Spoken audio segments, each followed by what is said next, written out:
Dibahas sejak tahun 2016, rancangan Undang-Undang Tindak Pidana Kekerasan Seksual atau RUU TPKS akhirnya sudah rampung dibahas bersama pemerintah dan DPR dan bakal disahkan menjadi undang-undang bulan ini. Meski demikian, masih ada pekerjaan rumah DPR yang harus terus dikawal karena ketentuan mengenai pemerkosaan dan aborsi ternyata tidak dicantumkan dalam rancangan Undang-Undang TPKS. Apakah rancangan undang-undang tentang tindak pidana kekerasan seksual ini bisa kita setujui untuk diteruskan dalam sidang paripurna untuk pembicaraan tingkat 2? Alhamdulillahirrabbilalamin. 6 tahun bergulir, DPR dan pemerintah akhirnya resmi menyepakati rancangan Undang-Undang Tindak Pidana Kekerasan Seksual RUU TPKS dalam rapat pleno pengambilan keputusan tingkat pertama 6 April 2022 lalu.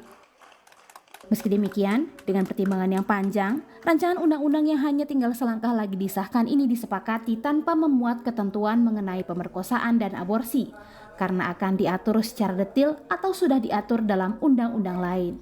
Pemerkosaan, aborsi itu tidak masuk ke KUHP karena dalam proses mereka menyusun DIN dan koordinasi juga dulu sedari awal dengan Panja Balek dalam proses penyusunan, kita tidak memasukkan jenis-jenis kekerasan seksual yang sudah ada di undang-undang yang existing.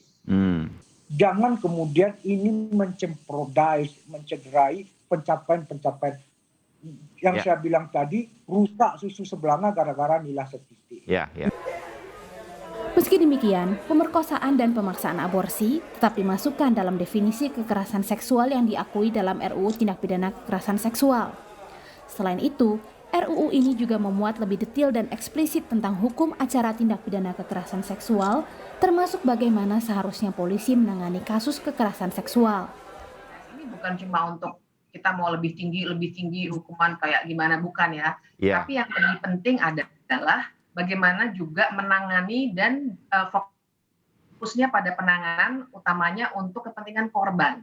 Jadi kalau misalnya dibayangkan nih, kalau sekarang kita sering kritik kalau misalnya ada korban datang misalnya ke kantor polisi, bukannya dilayani secara psikologis begitu misalnya, malah ditanya, kenapa kamu pulang malam, kenapa bajunya begitu misalnya. Itu terjadi.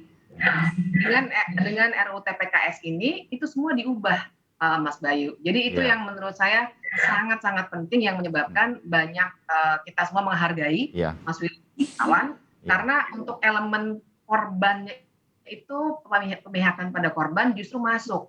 Memang seharusnya ada rumusan yang jauh lebih baik daripada KUHP yang sekarang. Masalah di KUHP yang sekarang, Mas Bayu, bukan sekedar hukumannya ringan atau tidak ringan, tapi bahkan unsur-unsurnya kalau dalam pidana itu ada satu tindakan, kemudian dari setiap norma pasal itu kan ada unsurnya. Nah, unsur yang sekarang itu sangat tidak menguntungkan bagi korban, terutama perempuan. Misalnya hubungannya misalnya laki-laki dan perempuan begitu ya.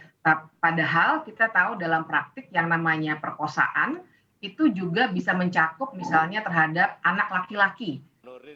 Rancangan undang-undang yang semangatnya harus bisa menjawab keresahan para korban kekerasan seksual tanpa mengenal gender ini akhirnya disetujui oleh 8 dari 9 fraksi di DPR, kecuali fraksi PKS yang sedari awal menolak pengesahannya dengan sejumlah catatan. Sejak awal pembahasan RUU TPKS bergulir, fraksi PKS meminta agar 3 pasal soal perzinaan, pemerkosaan, dan pencabulan di UU KUHP direvisi terlebih dahulu agar tak salah tafsir dalam penerapan RUU TPKS yang segera disahkan. Namun bertahun-tahun berjalan, revisi KUHP masih jalan di tempat. Nah sekarang belum lanjut nih di Komisi 3 atau di Pansus, saya tidak tahu apa di Balek nantinya. Tapi RUU TPKS maju sendiri. RUU TPKS maju sendiri punya makna itu. Kekerasan seksual yang dihukum. Kalau tidak kekerasan seksual, kesepakatan seksual bisa dihukum. Nggak ada pasal yang hukum. Di mana dihukumnya? Kalau RUU KUHP disahkan. Kalau itu tidak disahkan saat ini, pemaknaannya adalah seksual consent. Rampungnya pembahasan RUU TPKS diapresiasi banyak pihak, tak terkecuali Komnas Perempuan. Namun masih ada pekerjaan rumah besar menanti DPR dalam revisi Undang-Undang KUHP yang juga perlu dikawal ketat. RUU TPKS ini adalah sebuah terobosan yang sangat penting sekali. apa yang maksimal dari negosiasi antara pihak legislatif dengan eksekutif dengan mempertimbangkan masukan publik itu kita saksikan bersama dan kami sangat apresiasi untuk itu. Nah, yang memberikan kekuatan bagi pelindungan untuk korban dengan mengubah tadi terobosan hukum acara pidananya, memastikan sikap dari aparat penegak hukumnya, memastikan adanya penjabaran dari hak-hak korban yang harus dilayani dengan komprehensif dengan konsep layanan terpadu oleh sejumlah institusi-institusi yang ada. Meski dengan berbagai catatan, rancangan undang-undang yang telah ditunggu lahir selama 6 tahun ini menurut rencana akan disahkan di rapat paripurna menjadi undang-undang paling cepat pada 12 April mendatang. Tim Liputan, Kompas TV.